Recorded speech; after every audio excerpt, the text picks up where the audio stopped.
Assalamualaikum warahmatullahi wabarakatuh.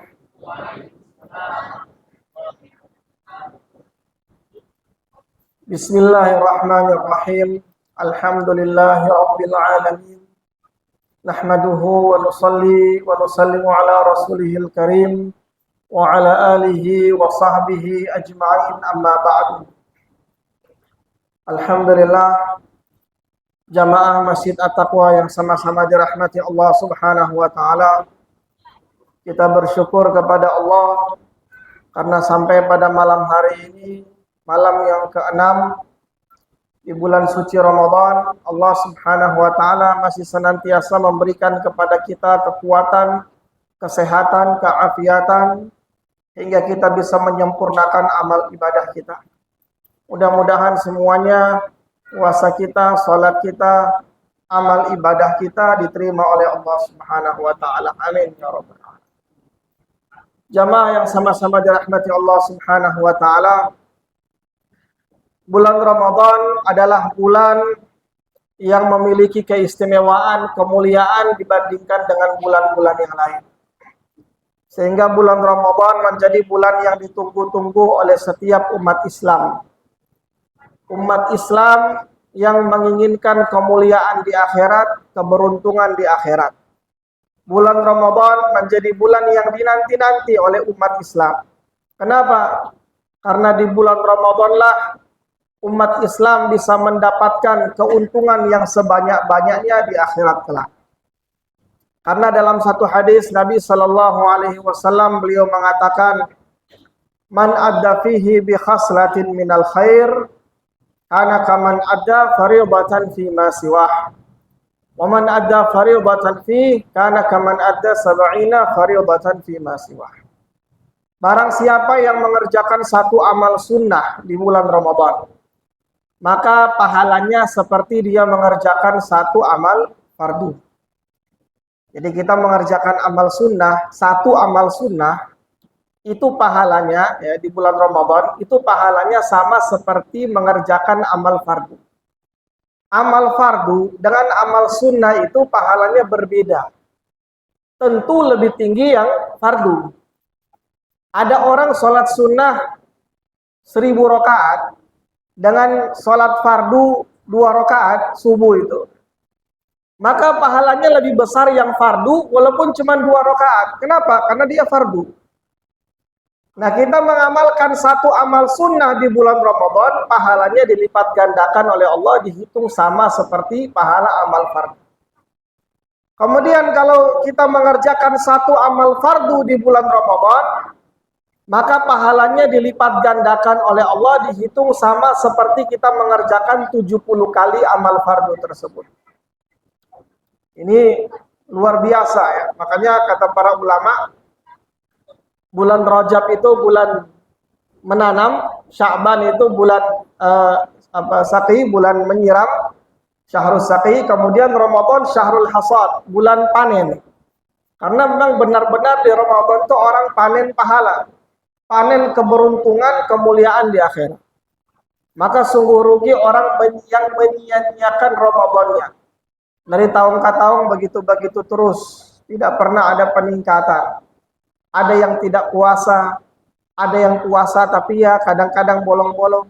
Ada yang puasa tapi tidak sholat, ada yang puasa tapi maksiat. Terus begitu dari Ramadan ke Ramadan tidak pernah ada peningkatan. Percuma. Kita khawatir nanti puasa kita termasuk di dalam puasanya orang-orang yang disabdakan oleh baginda Nabi, "Rubba shaimin laisa lahu min siyamihi illal ju' wal 'atas."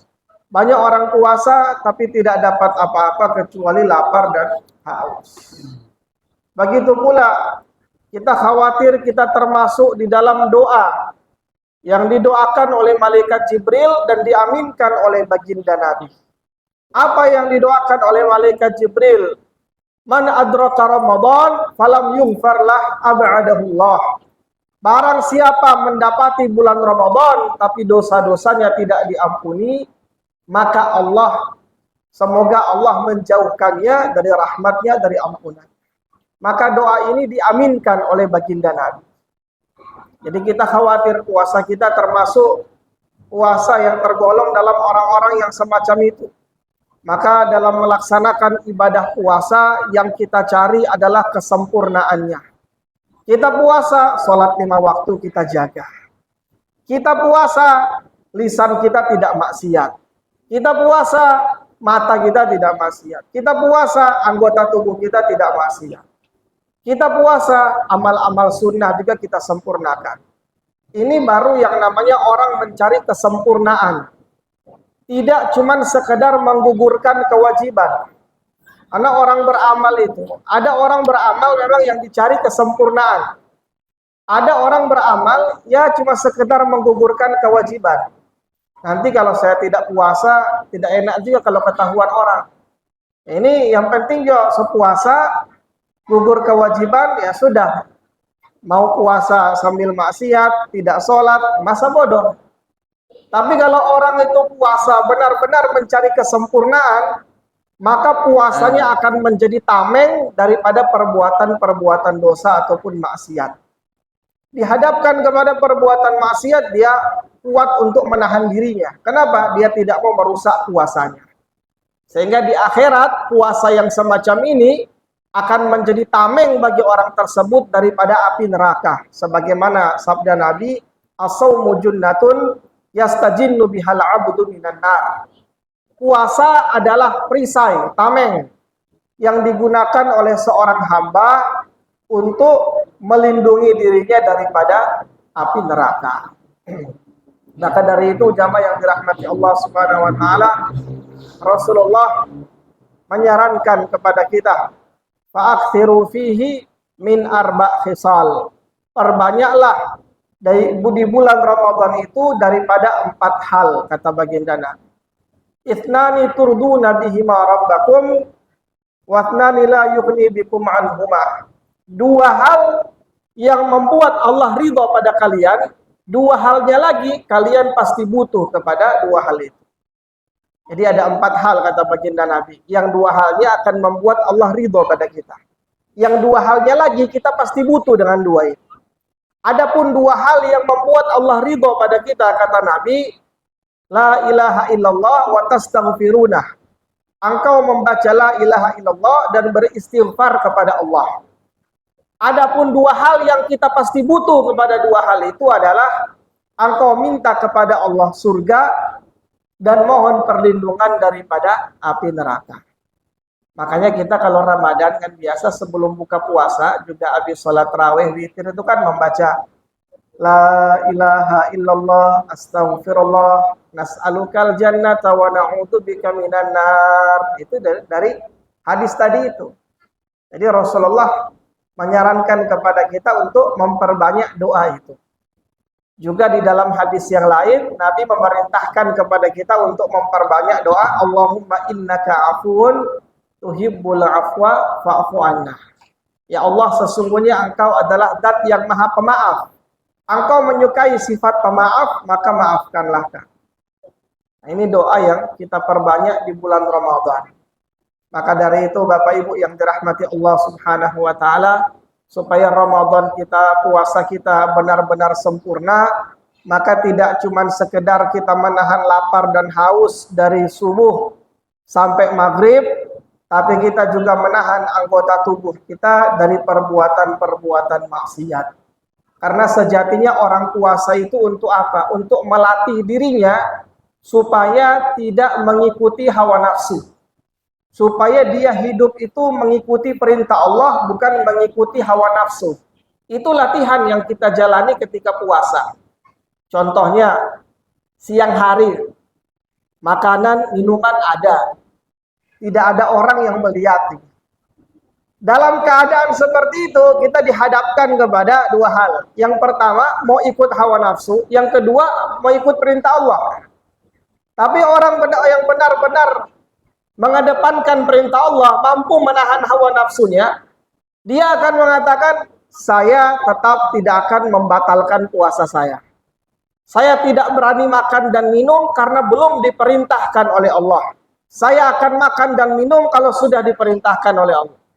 Nah, ini latihan yang kita jalani supaya benar-benar menjadi orang yang dalam kehidupan sehari-hari, bukan cuma di Ramadan aja, sepanjang hidup. Ini menjadi orang yang senantiasa mengedepankan perintah Allah daripada larangan Allah. Oleh karena itu, jamaah yang dirahmati Allah Subhanahu wa taala, karena sejatinya nafsu manusia itu senantiasa mengajak pada keburukan. Innan nafsal ammaratun bisu. Sesungguhnya nafsu itu condong mengajak kepada keburukan. Makanya kita puasa itu ya latihan menahan hawa nafsu.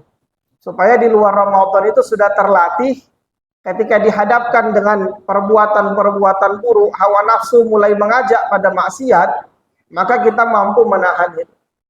Tapi orang yang puasanya ya yang penting dia kewajiban sebubur, sekedar dia sepuasa, maka tidak akan ada peningkatan.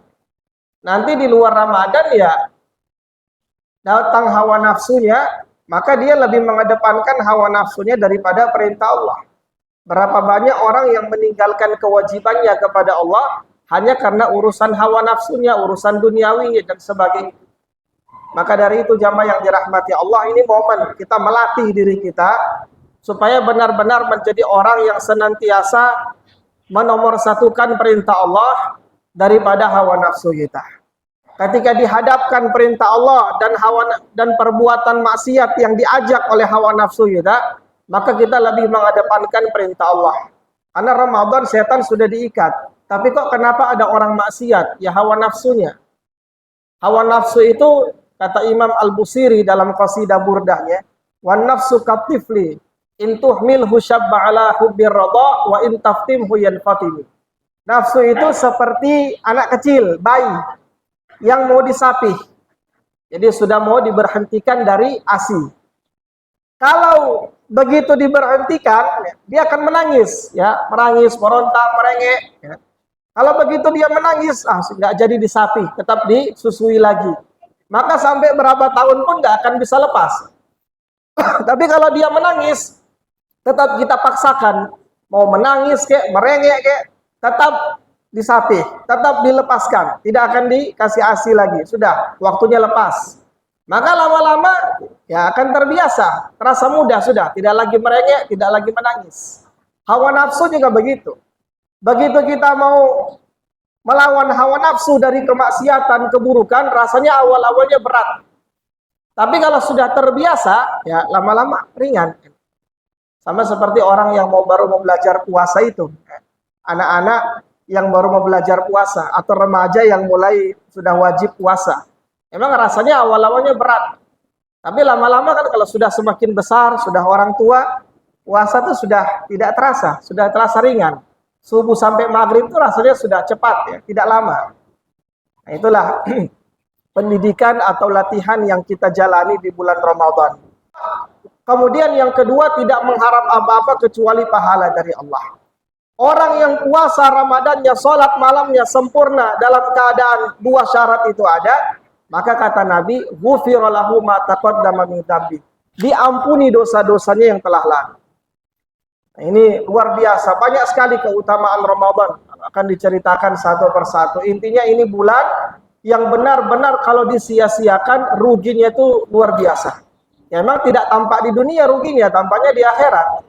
Tapi ya ruginya itu luar biasa. Maka kita sempurnakan Ramadan kita, puasa kita, sholat kita. Usahakan Ramadan ke Ramadan setiap tahun itu ada peningkatan.